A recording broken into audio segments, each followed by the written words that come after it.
Hi, everyone. Come on in and join us. It's weird. I'm assuming people are there, but it might just be you and I, Kelly, but we'll assume It that could there's be. people there. It could be. No pressure then. I think it's more fun thinking about it that way. Yeah, Um, I'm so, definitely like just zeroing in on you. well, hi, everyone. Welcome to our webinar today, Is More Better? Simplifying Your Back Bar. This is the first in 5 of these webinars that we, the Wine and Spirit Education Trust, will be hosting over the next 5 weeks. So we'll be here every Tuesday at this time. So hopefully we'll see you at some more of those. My name's Rob McCaughey. I am the America's Senior Business Development Manager for Spirits and Sake for the Wine and Spirit Education Trust. And who are they, I hear you ask? Well, I will tell you. So we are the global leader in brand neutral wine, spirit, and sake education. We've been doing it for about 50 years, and we've kind of got quite good at it over the years. So we've been involved with Bath Convent, Brooklyn, and Berlin for the last several years, and we generally have our own room at the show. And as we were all kind of getting bored, going crazy, sitting at home, we thought we'd come and annoy some other people because my wife and kids are sick of me, let's be honest. Before we get started, just some housekeeping notes for today. This is being recorded. Everyone here will be sent a link to this webinar tomorrow. If you're having difficulty hearing us, if you're listening through your computer, please check that your speaker volume is turned up. In terms of reaching out to us, you can message us using the chat box located on the side of your screen. For questions, again, use that chat box to ask us any questions. We might not get to it straight away, but throughout the seminar, we'll kind of pause. If there's something pertinent that's asked, we'll deal with it as we go. Otherwise, we will reach back around at the end to answer any other questions that are left. So what is the point of these seminars? So what we're going to be doing over the next 5 weeks is we're going to have a different person with me every week, and we're going to talk about simplifying your back bar.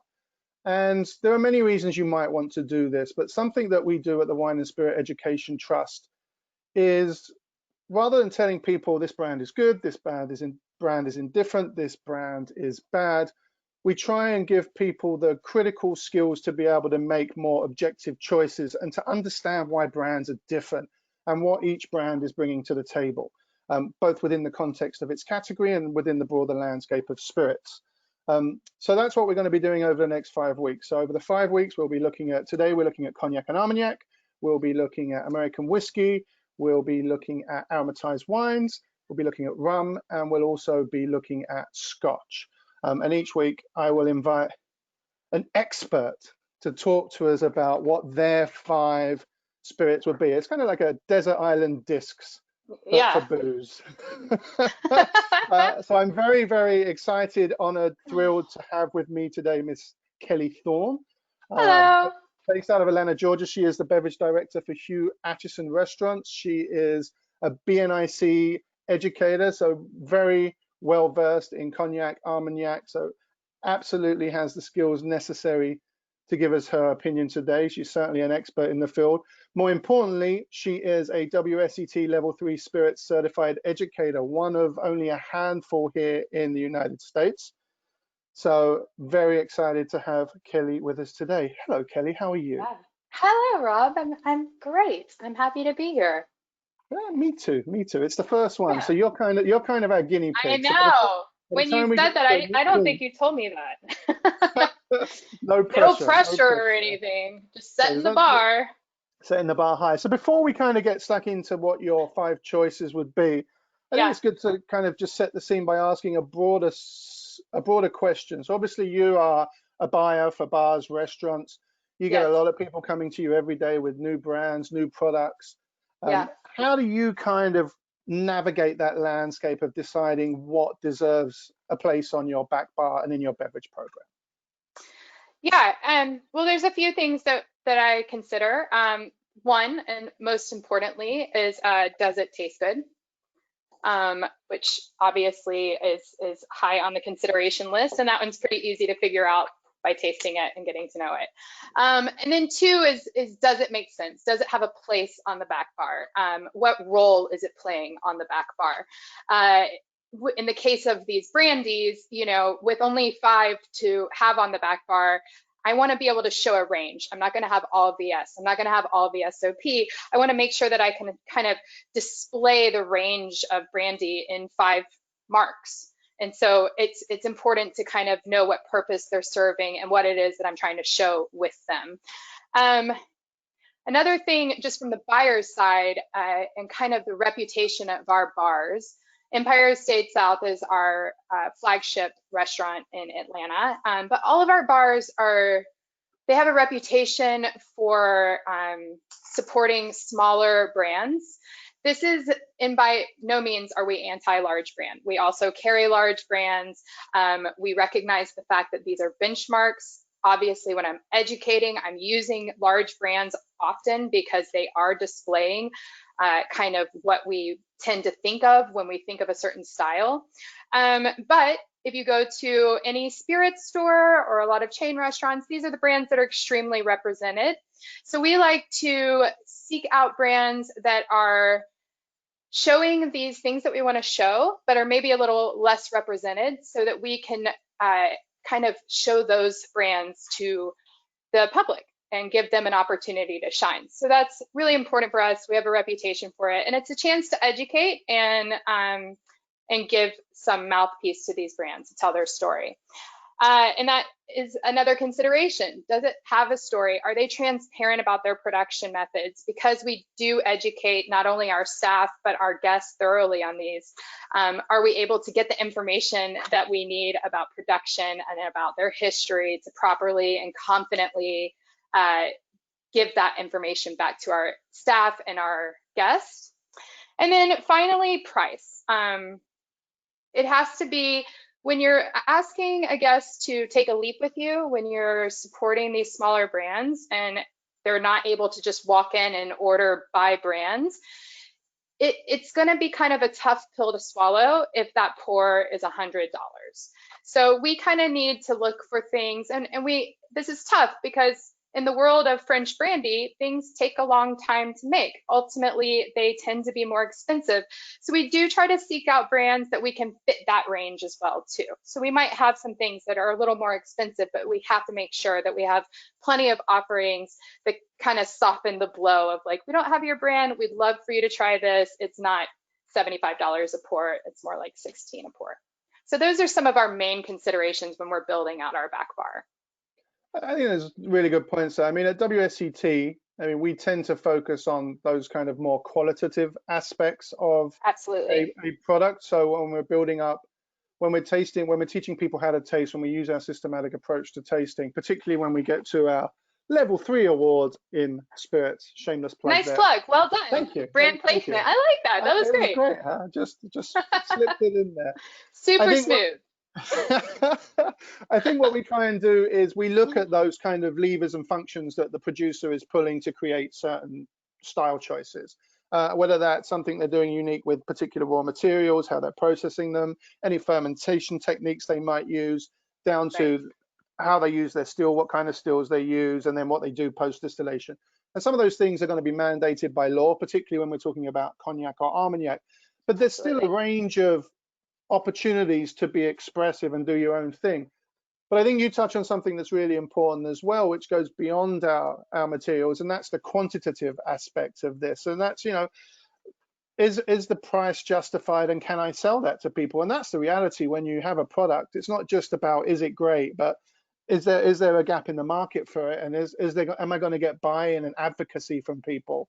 And I think that's where you have to find that fine line between quality and those more quantitative aspects. Well, for sure, especially, you know, running bar programs, there are margins to meet, there are bosses to answer to, and we have to, they're not just decorations on the back bar, right? We have to actually be moving this product. So it's essentially like extremely important. And the truth is that as an educator, there are so many traits that I'm looking for in a spirit, especially if I'm going to be turning around and tasting my team on it and showing them how to look for certain qualities in a spirit and what those qualities mean based upon distillation, fermentation, or aging. But ultimately, in the same breath, I'm having to sell this to people. And so we're looking for, not everyone wants to know, as a guest, not everyone wants to hear us completely nerd out. They just want something delicious and well priced in their glass in front of their face. So. Absolutely, and it's all meaningless if you don't back that up with great service and all of the other things that come from the hospitality side of things. So I think we should get stuck in and let's talk about what your first choice is. So you're going to give us 5 great spirits. So we're focused on Cognac and Armagnac because I think when we were discussing this before, we were talking about should we do Calvados and Applejack and Pisco and all these things. Well, this is 2 spirit nerds, and you're like, oh my gosh, I got a little while. Really? It's just as difficult for anyone to narrow it down to 5, by the way. It really is. I mean, it's something that it's a really useful, just a thought experiment for us all to do sometimes, to kind of, why is this on my back bar and why do I love this product? And is it justified? Is it just because I had a friend who used to work for them, so I have an emotional connection? Or is this actually a great product that tells a story and is indicative of something that I can relate then to other people? And I think it's always good periodically to kind of review why it is that I've picked these things. So I'm glad that I could make you do that for this exercise. Yeah, thank you for that, Rob. I really appreciate that. You're welcome. So let's talk about what your first choice is, and maybe you could tell us what you've picked and why. Yeah, so my first choice was Guillaume Pinturault. Pardon my pronunciation, but I'm pretty sure I nailed that. Guillaume Pinturault VSOP. So I love this spirit. This is a female-made cognac. She is one of the few female master distillers in cognac, but let's be real, in the world. However, that's not the only reason I chose this spirit. This is a VSOP, but the minimum aging for her is 15 years. So VSOP has to be aged for at least 4 years in cognac. However, this spirit is at least 15 years old. She does everything estate. This is coming from 18 hectares in cognac. Everything is done by her, or not solely her, but on her estate. So the grapes are grown there, it's distilled there, it's blended there, it's cut to proof, and it's bottled on the estate. There is no filtering here, so it's an unfiltered cognac, and it's also, there are no additives here. So there's no caramel coloring, no sweetening. So what you get is an opportunity to really see this spirit in a very honest way. There's nothing to cover up there. And so you get a very pristine, laser focused display of what this spirit is. She ages only for 6 months in new oak, and then the rest of the aging is done in old oak. And so you get these really developed oxidative flavors with a ton of oak influence in there. And it's a really interesting way to see how aging for that length of time really develops these flavors. I think you cover some really interesting things there. Can you, just for some of our audience who may not be as familiar with some of the rules and regs and production of cognac, when you say estate produced, can you talk a little bit about what that means and how that differs from some of the other producers? Yeah, sure. So in the world of cognac, there's this is a pretty major industry. There's lots of producers that are buying so there's growers, there's distillers, and then there's blenders and houses, right? And so there's a lot of producers that are buying from different distillers and growers and then blending in-house and releasing that as their products. But when we say estate, there's not a ton of these in cognac, but when we say estate, that means that everything is done on the property. They are not contract distilling anything. They are doing everything themselves. Nothing is being bought and brought into house. And I assume just the nature of that means that the production is going to be on a relatively smaller scale than some of the other producers. Absolutely. And as I mentioned, she has 18 hectares, which isn't a ton of land. And so this is inherently going to be smaller. They're not buying these kind of bulk spirits and bringing them in and blending them in-house.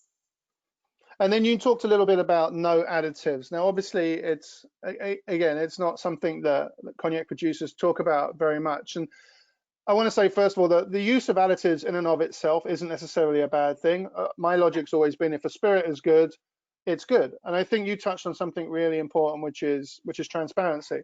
And I think in cognac, I think it's up to about 4% other things you can add, and that's generally whether that's caramel, whether that's boisé, so kind of like the wood additives,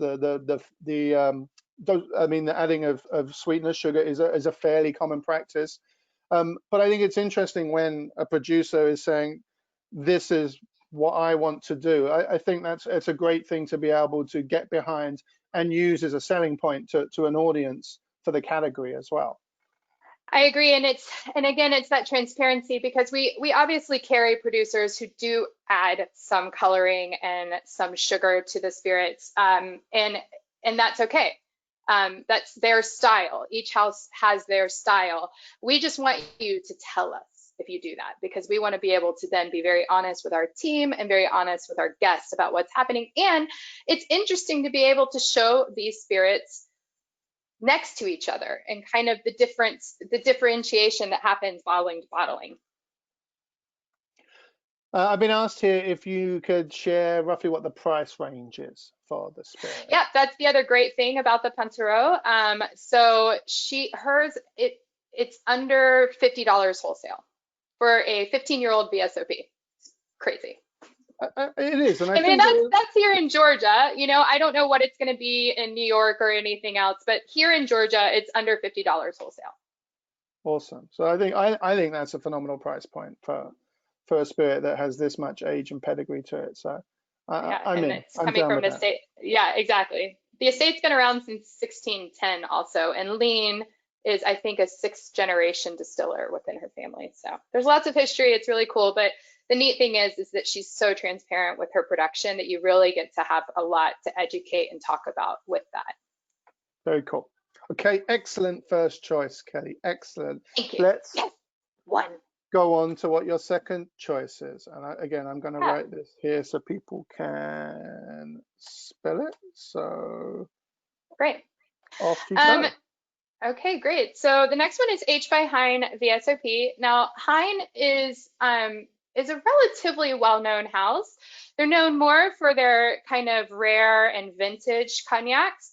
This was a project that they got together and did with the French Bartenders Association. And the reason that we carry this is because it's our cocktail cognac, but it's also a great cognac on its own. This is what goes into almost all of our cocktails. And the reason that this is cool is that it's a VSOP that you're able to put into cocktails, which means that the price point is right.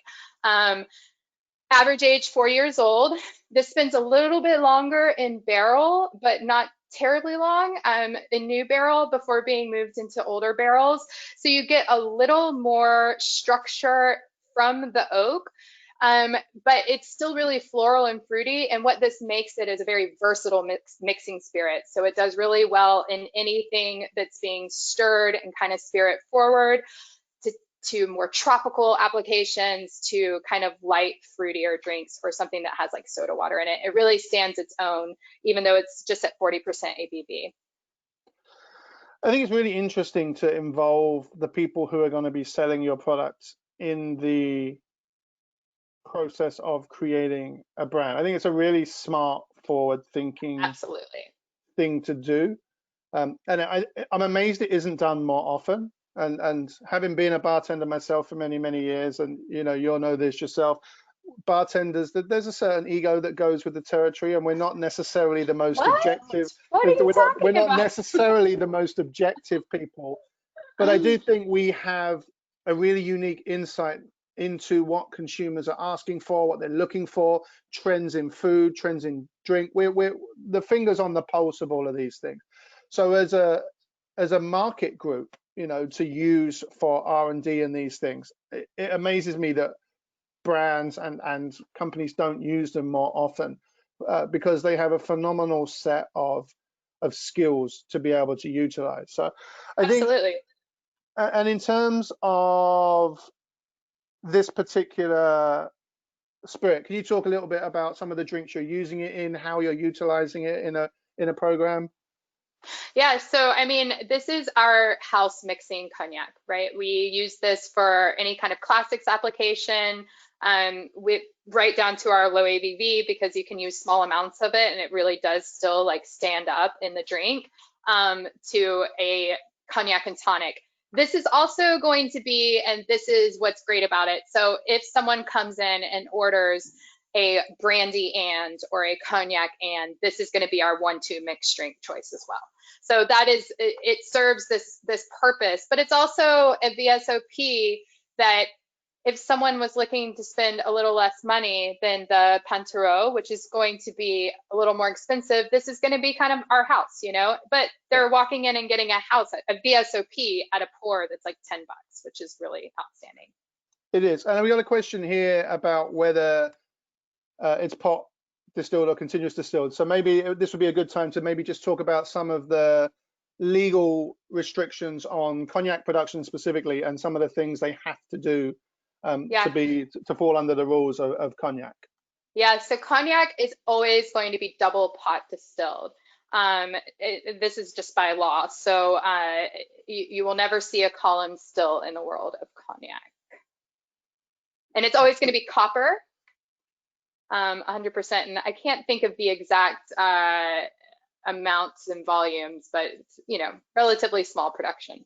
Yeah, and even there's a capacity on the still size, but then they're only allowed to fill them, I think, a certain amount. 85%. Yeah, that's right. That's right. They're not allowed to fill them all the way up. And just, you know, just to give you an idea, we touched on this a little bit earlier, a lot of what's done in cognac is mandated by law. And so everybody's using the same kind of still, the same design of still. It all has to be done over an open flame. All of the stills in cognac have to be made of complete copper. Always you double distill. There are choices that distillers can make within that distillation process that gives them some different characteristics and range. But as far as the nuts and bolts of it, everyone's doing it the same way. And I think what's really unique for me about cognac production, and I think this is where it's very different. If you think of something else that's generally double pot distilled like Scotch, when you think of Scotch production, you're making whiskey year round. The grain is relatively shelf stable. It's a fairly balanced system. You know what you're putting in. You're always producing the same kind of wash. It's always going to produce relatively consistent outputs. Cognac isn't like that. Your grapes are going to be different year to year. The wine you're producing is going to be different. Wine has a lot of sugar, so it's susceptible to spoilage. The wine, you've got to get it all distilled before March 31st. So there's all these a lot of factors. There are, but what that does mean, I think, which is really unique to cognac, is there's 6 months of the year to play in terms of blending and maturation and all of those other things. That's right. And I think that's where cognac gets really fascinating, and there's a real art to blending that I don't think people appreciate enough. Everyone focuses on the distillation, but the blending to create these great products consistently, time and time again, is a phenomenal skill. It's nuts. And almost every spirit that we're talking about, we are talking about generations of families passing this knowledge down. This is experiential. So it's not like there's a master class on cognac blending. They're all learning this. There's lots of sense memory that goes into this. There's little committees that meet and taste all of these different marks. And they're essentially, you know, so much of what's behind cognac is consistency, because they're producing this brand that was initially meant for export. And so people look for consistency when they're looking at these brands. And you have to think about what that means on the blending stage when you're dealing with all of these different factors throughout the year of producing something. I couldn't agree more. So before we get on to your third choice, I got asked a question that you may tell me that you don't want to answer if you want to, but I think it's a really valid question. And someone has asked, how do you dissuade? I mean, it's hard to make money in the restaurant business. You're working on razor thin margins. So how do you, what's your thought process? If someone comes in and offers you a deal saying, take this product and we'll support you X, Y, Z, as opposed to this is the best product, how do you balance those two decisions sometimes? And what are some of the things you consider? Because I mean, to give an example, I used to run a bar in Hong Kong many years ago. And you know, we had overheads, we had things, and I remember very vividly one time a big beer brand came in and offered us 20 grand to rebuild our bar. But to get that money, we had to commit to, you know, buying product from them and stuff. And in the US, luckily, the 3-tier system is such that it's not, those deals aren't as blatant. But there are certainly a lot of these considerations I think you have to juggle. So how do you kind of juggle those considerations? I mean, to be honest, we aren't put often in those situations. And I think a lot of that has to do with kind of the reputation you set for yourself and how you kind of present yourself to the people that you're buying from. And I do, look, like there has had to be some hard discussions or just real business discussions with brands that I want to carry and I want to like be able to feature them in a cocktail, but if they can't get to a certain price, it's not possible for me to do that. And everyone understands all around, or maybe we can like use 3/4 of an ounce of it, but there's just no way that we could ever feature that prominently in a cocktail deal. And that's why, there will be certain spirits that never make it into our well or make it into our cocktail program that we may carry on the back bar, but it just won't ever have the same impact for that company. And and it's not that we don't want to feature them, but it's just the way that it goes. Now, I deal in craft cocktails and our margins are just slightly different. If I were in the club world, this would be a different story. This would be a different conversation. If I had to hit 16% costs, this would be a different conversation. But Atlanta in general, we don't see a lot of that pay to play that you see in a lot of other markets. It's not as much the wild, wild west too. But there's definitely been, I have passed on some things that would have maybe gotten me down to 18% cost because I didn't feel like that they were quality enough to have in our program. It's just, those are decisions that I make that maybe my boss wants to kill me sometimes, but I'm still here. Well, what's interesting for me, because I get asked a lot, obviously I'm always recommending to people that they take one of our WSET qualifications, whether it's a spirits qualification, a wine or beer qualification. And I often get asked the what's in it for me question. And I think this can tie into that, because it's like once you understand why a product tastes the way it does, and once you understand the profiles, the style, the quality, it makes it easier to make those transitions from a position of knowledge and understanding, rather than just jumping into another product without really understanding what it is and how it works in a beverage program.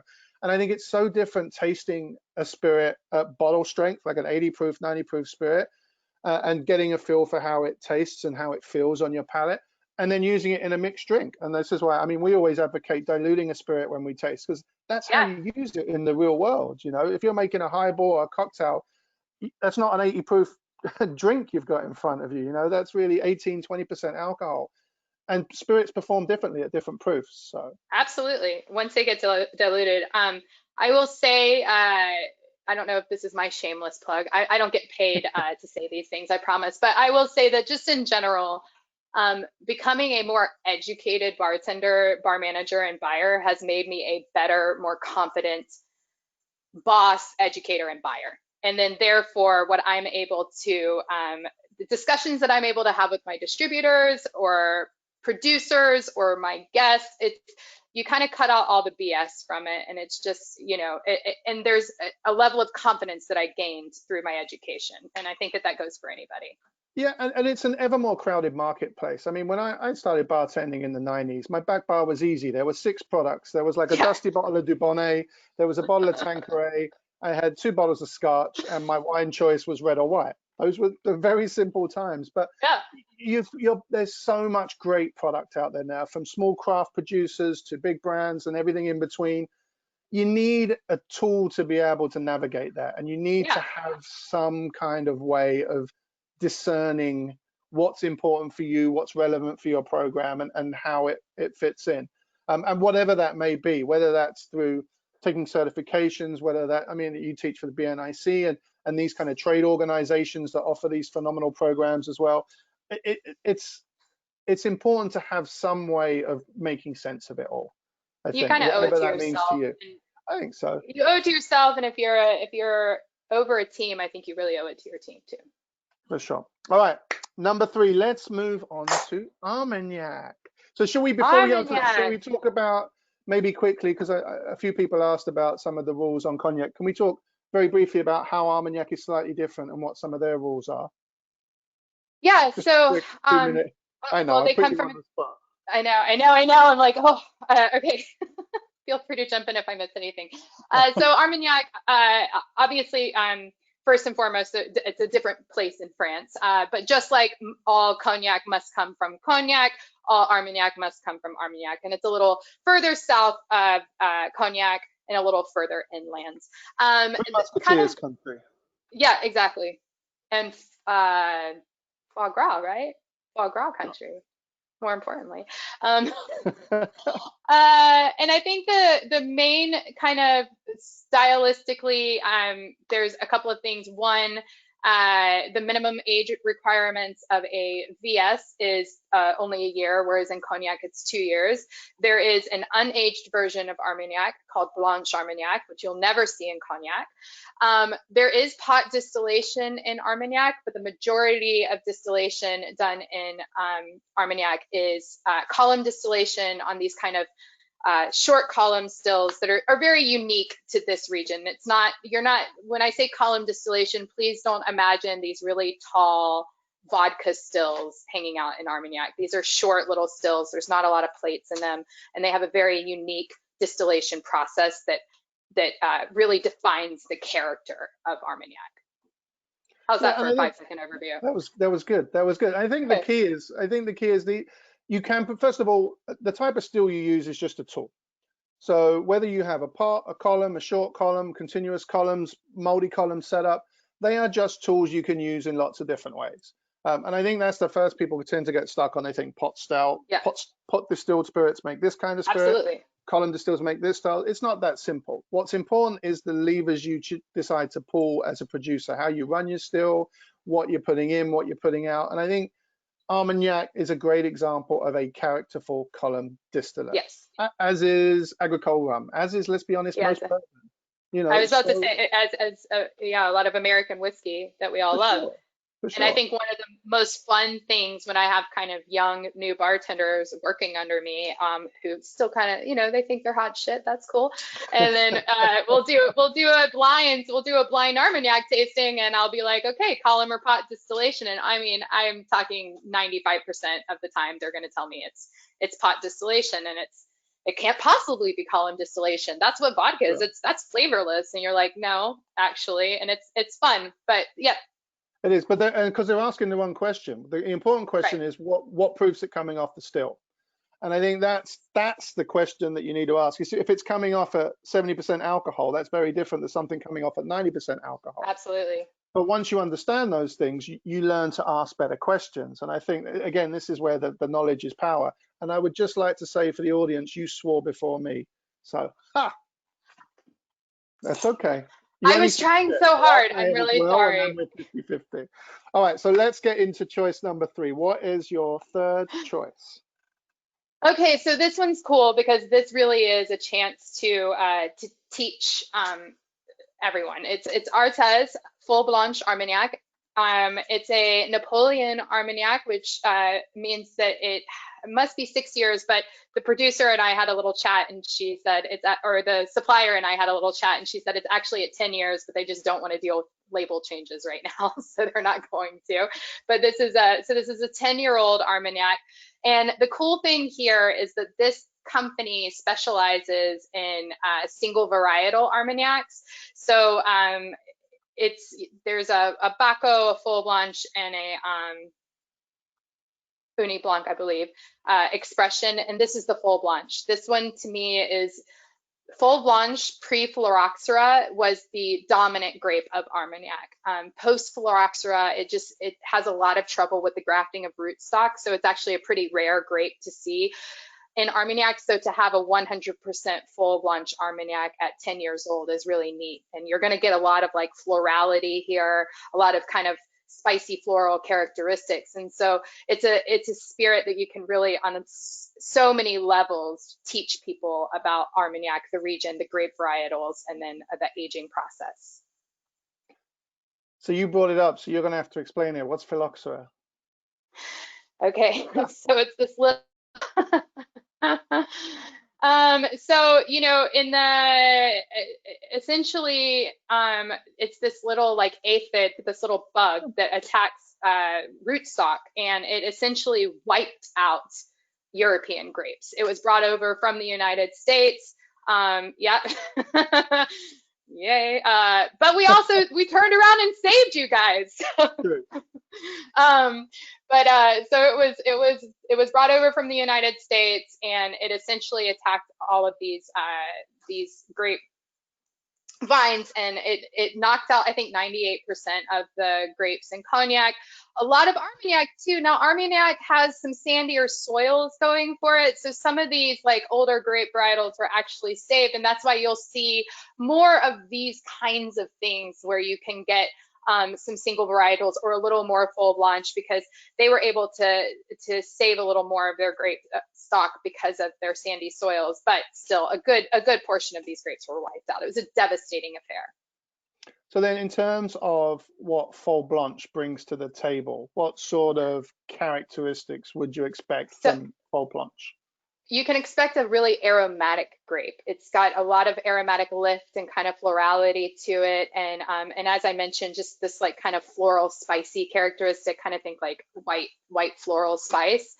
You know, Uni Blanc is the dominant grape in both Cognac and Armagnac, and it's a pretty, I mean, it's a fruity grape, and there's lots of kind of fruit characteristic there, but it's pretty mild in aromatics. It's not the most aromatic grape. So Fol Blanche is like the opposite of that. It is so aromatic. Very cool.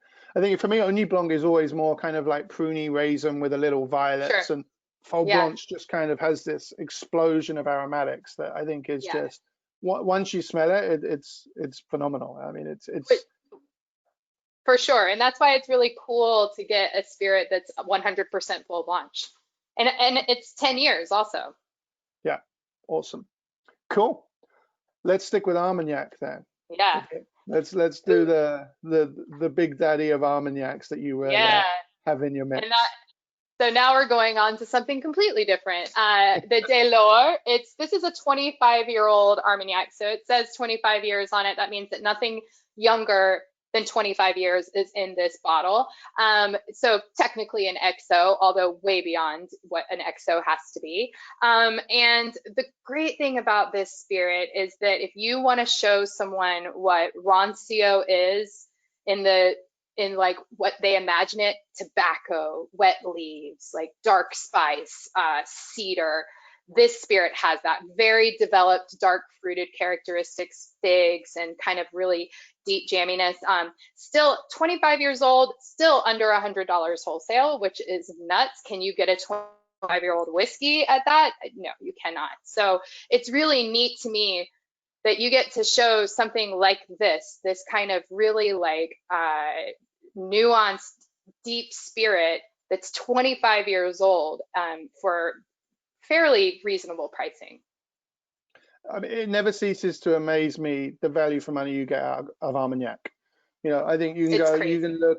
I mean, it's one of the few spirits as well. There's a lot of vintage Armagnac. So, I mean, I was born in the 70s. I can find a bottle of 1977 Armagnac for generally under $150, and it's going to be pretty banging every single time. And there's just not many things I can say that about. And at my age, I have to appreciate these things. You know, I know. I'm lucky I can still taste after this. You don't have much left to appreciate, so. But I also, that was mean.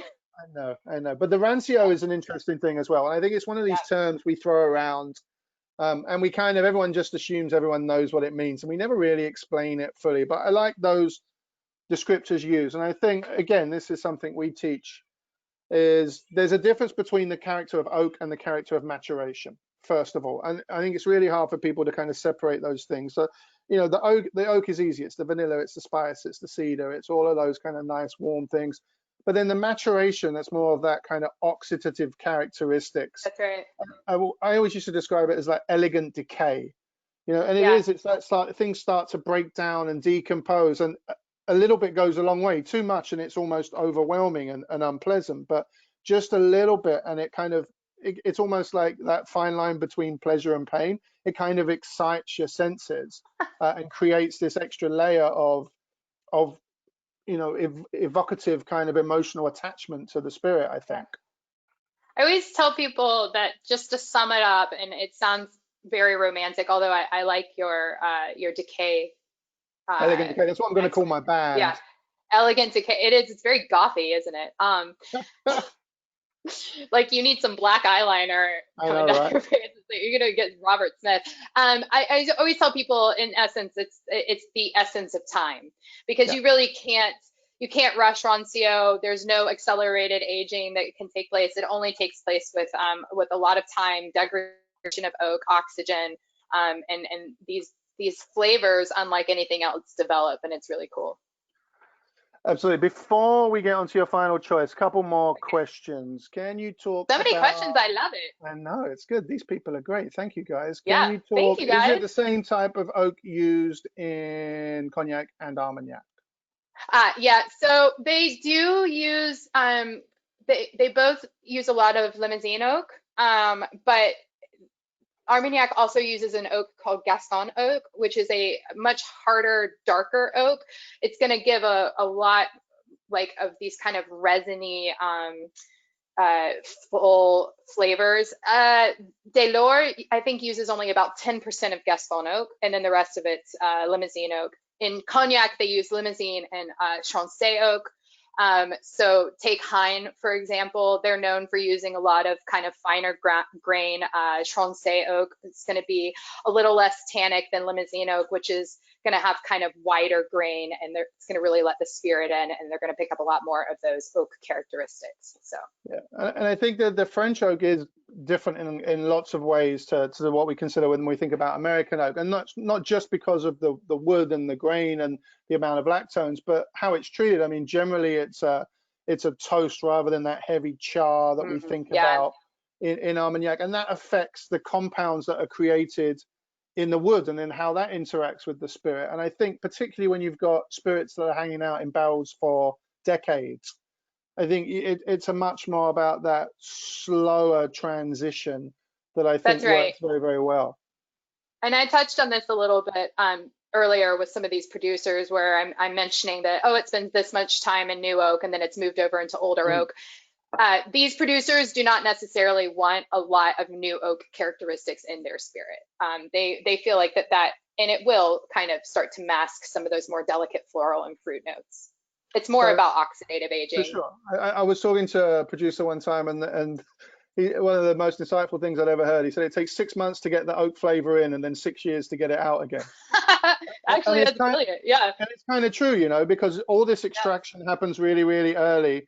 And if you've ever tasted a relatively young oak spirit, it's kind of aggressive, it's astringent, the tannins aren't fully integrated. And then you've got to wait for all of that to kind of soften out again. I think that's the interesting part. I always tell people that like it kind of hits you in layers, right? It'll be like you taste it and you get kind of hit with like, oh, here's all this oak, and then here's all this fruit. And then as it gets older, it's like, oh, wait, there's these like this, as you mentioned, integration, but it starts to, those lines start to become more and more blurred, and and then all these new flavors are developed as well. And I think for us, like when we're teaching, we often talk about balance, and people, it's not just kind of aromatic balance and are all of these things synergistically working together, but it's that textural balance. Oh yeah. And that balance, has the oak kind of integrated in, and does the spirit have a textural balance to it? And I think the truly outstanding spirits do. It's like a symphony, you know. Yes, all of the instruments are great and beautiful, and the musicians are the best in the world, but when they all play together, it creates something that's greater than the sum of its parts. And I think that's the beauty of an outstanding spirit. Oh, Rob, when I'm talking about these spirits, especially when I'm educating for the BNIC, I often talk about how the blender is a conductor and he's composing a symphony of flavors. So there you go. Either that, you can also liken it to a blender of perfume. So, for sure. And speaking of texture, the Delors 25-year-old is like so rich and round and amazing texture. It's just, it's awesome. Okay. Okay. Let's talk about your final spirit, and then we have, I think, 1 or 2 more questions. Cool. And so we're kind of perfect timing as well. Look at this. It's like we know. Look at us setting the bar. Yeah. So I chose Jean Filot. This one. Okay, so we're moving back to Cognac. Just for... Yes. I'm sorry.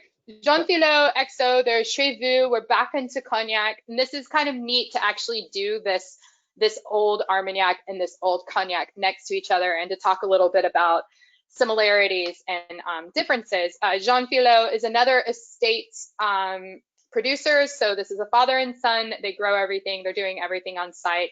I've had the immense honor of getting to visit their estate. It's lovely. They have a lemon tree growing on the inside, and our little spit cups for plastic cups from a music festival. It was awesome. But the reason that this spirit is worth having on your back bar and worth showing is that while the Rancio characteristics, this is average age of 20 years.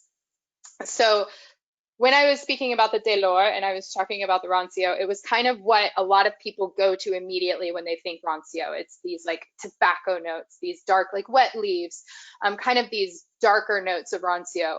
What this Jean Filot notes of Rancio is it's more of these like, think ginger. Instead of cedar, we're looking at sandalwood. There's these like candied pineapple notes. It's kind of this like tropical explosion that you can also only get through long aging in cognac and lots of that oxidative aging. So you get these kind of, you get this different picture of Rancio here. So on one end, you're getting dark figs and tobacco. And then on this other end, you're getting these like bright tropical notes, ginger and kind of sandalwood aromatic woods. Neither one of these can be accomplished without long aging. And there's very much a hand in that and a style from both of these blenders where they're purposefully creating these flavors or creating these blends to go like this. So I just think it's a really neat, it's also very focused spirit, very well balanced texturally and aromatically. And I just love showing them side by side. Obviously they're from two different regions. They have some different grape varietals. They're distilled differently, but the common denominator here is Rancio and kind of showing these different spectrums of what long aging can do to a spirit. For sure. I think it was you who introduced me to this spirit in Chicago many moons ago, and it was, I was blown away by the depth and the complexity of it. And I think it's a really great example of how cognac can age beautifully. Oh yeah. What sort of price point do you happen to know roughly? What sort of price point this one is? So that one's on the higher end, closer to about $100. But I feel like almost every spirit that I chose today was right at 100 or under 100 wholesale. But still, I think that's when you think of what you're getting, I think it is subjective and it is relative. The quality price ratio is going to be different for everybody. Everyone's got different means, different, whether it's a special occasion, whether it's an everyday thing. But I think it's one of those things where once you taste it, you kind of get it, and I think that's interesting. I got a question here about the grape Bacco and where that can be used and how that kind of might express itself differently to say like a Fol Blanche or an Uni Blanc. Oh yeah, so Bacco is only acceptable in Armagnac. I think the actual name is like Bacco 22A. Am I right there? Yeah. The full name, yeah. And it's a hybrid grape. You will not see it in cognac. Cognac and Armagnac do share some grapes, but not Bacco. And it does add a very distinctive note to Armagnac when it's in those bottles, and it's this kind of fig characteristic, which is going to be, it's like a deeper, darker fig characteristic that's obviously the opposite of the like aromatic lift that you get from Fol Blanche. For sure. That's 5. And I got a question at the end there about why he had picked kind of these less known brands rather than the big bark. So I'm assuming they arrived a little late to the conversation. Yeah. So just to answer that question, when you get sent the link tomorrow, you'll see the beginning of the conversation where Kellie touched on the thought process behind showcasing some of these marks rather than the big macro brands. It's no disrespect to the big macro brands. No. It is more to do with the beverage program programs that Kellie runs and how these would be representative of different characteristics. But a good question, Victor. So thank you. Okay, let's talk a little bit. What do we got left? We've got 5-10 minutes. Okay. Let's talk a little bit about other things you have going on, and if people liked hearing you talk. I know you've got a few cool projects on right now, so this is a chance to pimp your ride. So what else have you got going on this week, next week, moving forward?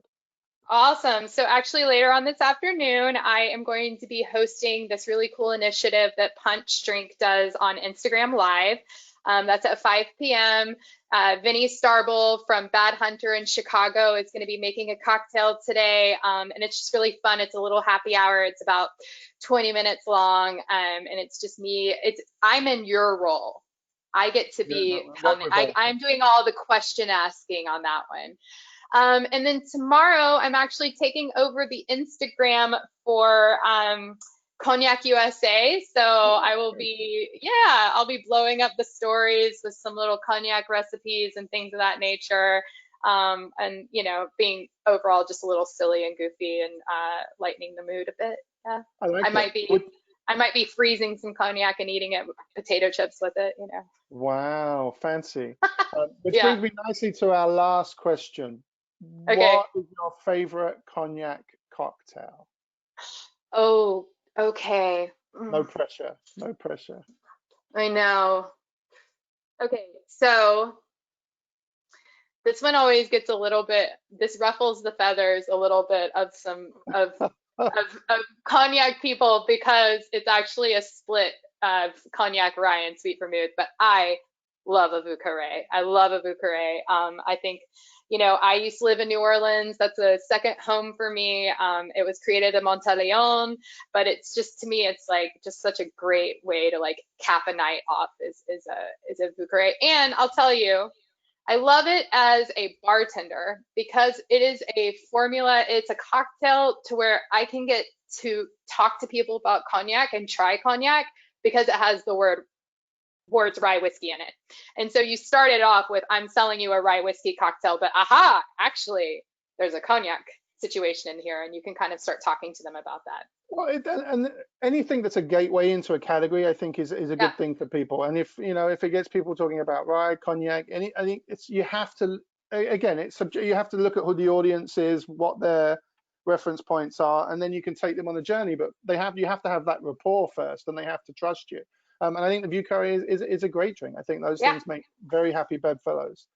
Well, look, and the thing about cognac, what I actually love about this spirit is that I think it's just one of the most versatile spirits you could possibly mix with, because it has these oak characteristics. It does well in a lot of like whiskey-esque stirred kind of spirit forward drinks because it has these fruit and floral characteristics.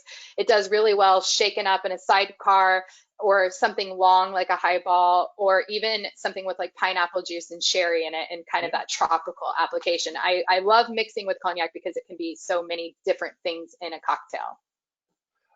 So a really good question here. And we have talked about this ourselves, but do you see grappa, marc, pomace, other grape spirits getting elevated to the same level of recognition and becoming the new cool? If you look into your crystal ball. So here's the thing. I think that so much of that comes down to like bartender interest, how that they're putting it out there, and what's available to them that's of a certain quality, and kind of, you know, the drink strategy behind it. I think that the cognac industry has put a large push behind cognac. They have found ways to connect with bartenders. They have found people like me who is a bartender to become an educator for them. You know, there's a lot of like, there's strategy behind this. If grappa and all of those spirits can get together, sure. I think that you have a lot of bartenders out there, well-respected bartenders who I have grappa cocktails on my menu. Yeah. Beautiful grappa is beautiful. There's going to take a lot more of the industry kind of getting behind a strategy is what I think. For sure. I think about the work we do with shochu. I mean, and we've done this as well. And some of these other categories, to really get momentum, you need that government support, whether it's a trade association, whether it's the tourism board. You need that level of engagement above and beyond what a brand on its own can do. There has to be that consortium of effort, I think. And but there are great products out there, I think. And I think that's it's what I like about what we do as WSET is that we don't just focus on whiskey and cognac and vodka and gin. I mean, we talk about grappa, we talk about pisco, we talk about shochu and baijiu. I think it's really great to be able to talk about all of these things from a position of relative objectivity and show the similarities as well as the differences. And again, focus on production. And once you understand the science of how things are made, you can then cut and paste that to any category. And I think Absolutely. that's the beauty of that education. And someone asked me, so this is my chance for a shameless plug of where they can get more education, more information. So obviously you can go to wsetglobal.com. You can find out all about our courses. You can get links to the specification guides where we lay out very clearly what the learning outcomes, assessment criteria are. Our level 3 in spirits is a relatively new course we launched last summer. And I mean, I'm biased, but I think it is the global leader in spirits education for what it is. There are lots of other things, but I think we're very comprehensive in what we do with our tasting methodology and the breadth and scope of knowledge that we provide. Absolutely. One of the things we've got going on, I know these are tough times for a lot of people, and we're cognizant of that.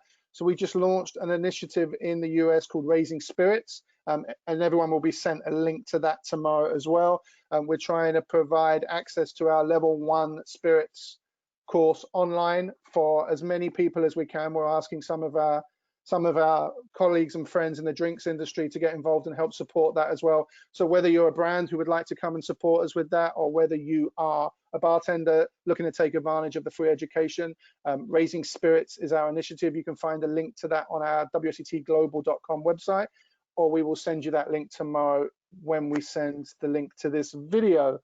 What else have we got going on? I don't know. We've actually, the exciting thing that we've done is we're just launching online exams, which is something we've never done. Our exams have always had to be done in person, and it's really exciting. Our level 1 and level 2 courses, from June the 1st, you'll be able to do not only the course online at home, but you can actually take the exam online at home as well, which is phenomenal. I mean, this is something that's very new and novel for us, and we're hoping makes our courses more accessible. Because I mean, as someone who grew up bartending, hospitality, working bars and restaurants, sitting on trash cans out the back of a restaurant, eating my staff meal out of a deli cup.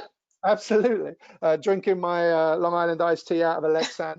You know, it's I've always been passionate about making our courses as accessible as possible, and I think some of the initiatives we have going on are really helping to do that. So if you'd like more information, check out our website. You can find me, Rob McCaughey, so my first initial, my last name, at wsetglobal.com. You can follow me on Instagram at itinerant imbiber. I'm out there. I'm easy to find. I'm not exactly low key, so you can look me up. And Kelly, if people want to follow you on social handles and stuff, how do people keep up with you? I'm Kellie_Thorn on Instagram, and that's the best place to follow along with me.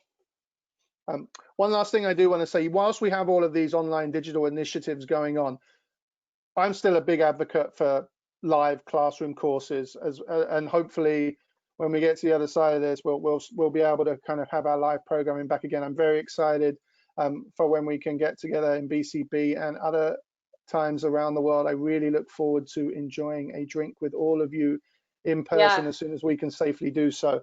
I need a hug, Rob. I really do a virtual hug, but well, you're a 4-hour drive from me. You're in Charlotte. I'm in Charlotte. You're in Atlanta. So that's right, guys. We're close. Stay safe, stay well, stay sane. Thank you all so much. Be good to each other. Thank you, Kelly, for your time. Thank you to my friends and colleagues at Bar Convent for this opportunity. To Angus, to Mikey, to Tommy, to Paula. Thank you to all you guys for tuning in and taking an hour out of your day to join us. It has been fun. You'll get an email tomorrow with some of those links and updates. Feel free to reach out to me anytime, and take care. Thank you. Bye. Thank you.